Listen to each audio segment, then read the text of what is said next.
There's a word insurance agents almost never bring up when they sell you a Medicare plan. It's not a diagnosis. It's not a surgery. It's something you've probably never thought twice about because you assume Medicare will simply be there when you need it. You paid into the system your whole working life. Why wouldn't it cover you? But there is one specific type of care that Medicare will not pay for. Not partially. Not eventually. Never, no matter how sick you get and no matter how many decades you paid in. And it isn't some rare, obscure treatment. Federal researchers estimate that most people who turn 65 today will need this exact kind of care before they die.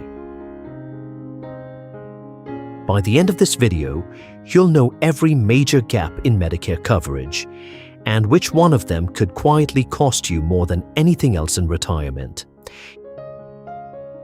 Here's what most people don't realize about Medicare. It was built in 1965, modeled after the hospital insurance plans big employers were offering at the time. Part A pays for hospital stays. Part B pays for doctor visits, tests, and outpatient care. Part D was added later to help with prescription drugs.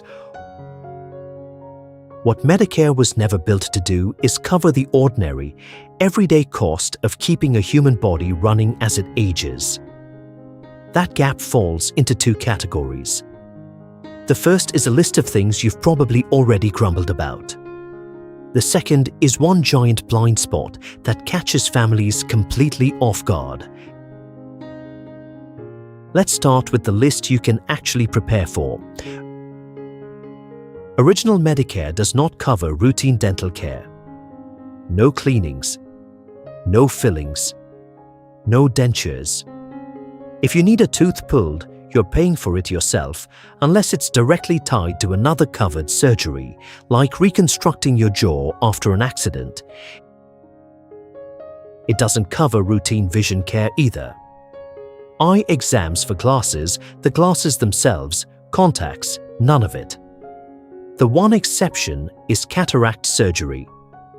After that, Medicare helps pay for a single pair of corrective lenses. Hearing works the same way. Medicare won't pay for an exam to get fitted for hearing aids, and it won't pay for the hearing aids themselves, which can run several $1,000s a pair. Notice the pattern. Teeth, eyes, and ears were treated by the original 1965 law as separate from real medicine. That framework never got rewritten. It's just been patched around, mostly through private Medicare Advantage plans that bundle in limited dental, vision, and hearing benefits to compete for your business. It's worth knowing this because a lot of people assume enrolling in a Medicare Advantage plan fixes everything. Those plans often do include some dental, vision, and hearing benefits, which is part of why they've become so popular. But the benefits are usually capped at a set dollar amount tied to a narrow network, and as you're about to see, they don't touch the biggest gap of all.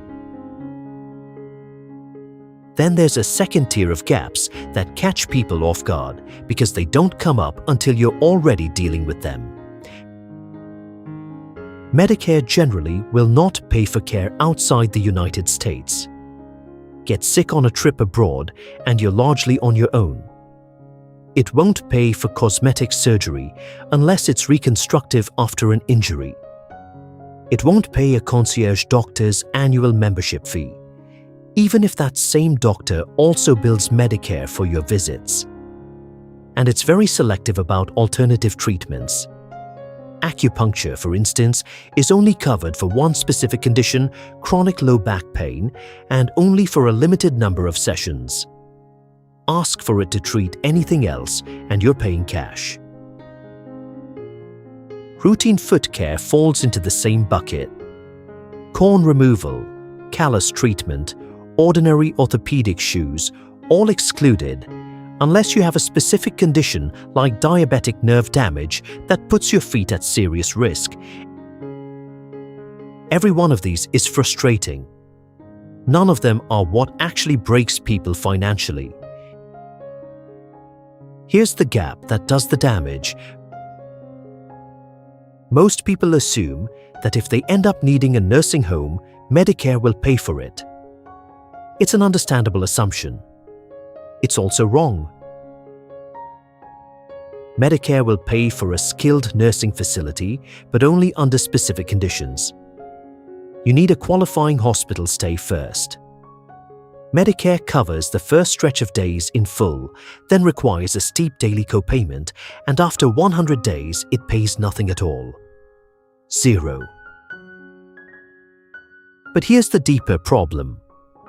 That coverage was only ever meant for short-term rehab, recovering from a stroke or a hip replacement. It was never meant for the kind of care most people in nursing homes actually need long-term: help bathing, dressing, eating, using the bathroom. That's called custodial care.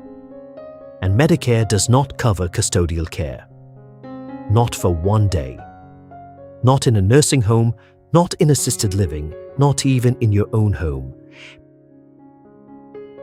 Picture a spouse who has a stroke. The hospital stay gets covered. The rehab afterward is mostly covered too. But if that stroke leaves them needing daily help for the next 5 years, Medicare's involvement ends and the bills become the family's problem. A private room in a nursing home can run well over $100,000 a year. Families who assumed Medicare had it handled usually find out the truth only after the bills start arriving.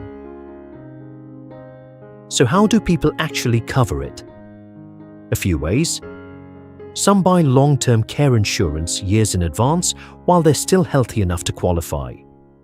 Some spend down their own savings until they qualify for Medicaid, which does cover custodial care, though Medicaid requires you to have spent down assets for a period of time first, so last-minute planning often doesn't work.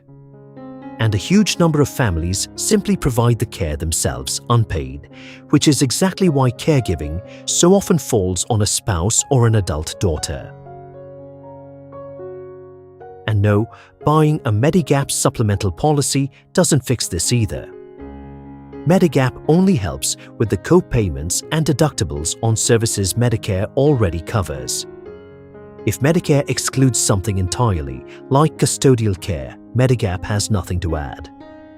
The only products actually built to cover this specific gap are long-term care insurance and certain hybrid life insurance policies with a long-term care benefit attached.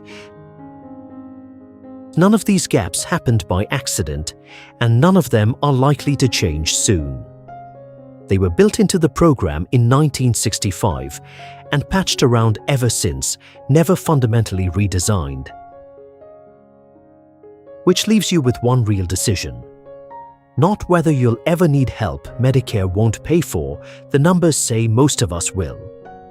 The decision is simply whether you plan for that gap now, while you still have options, or whether you find out about it the way most families do, in a hospital hallway, with a bill in your hand and no plan in place. Quick recap, in case you want the short version. Medicare does not cover routine dental, vision, or hearing care. It doesn't cover care outside the US, cosmetic surgery, concierge fees, or most alternative treatments. And the biggest one, it does not cover long-term custodial care, the day-to-day help so many older adults eventually need. That one gap is the reason long-term care insurance, Medicaid planning, and family caregiving work the way they do in this country. Thank you for watching all the way to the end. It genuinely means a lot. If this video gave you something to think about, do one small thing. Subscribe to Retirement Decisions Desk. Every video here unpacks one retirement decision, and subscribing is how you'll never miss the next one. Take care of yourself, and I'll see you in the next video.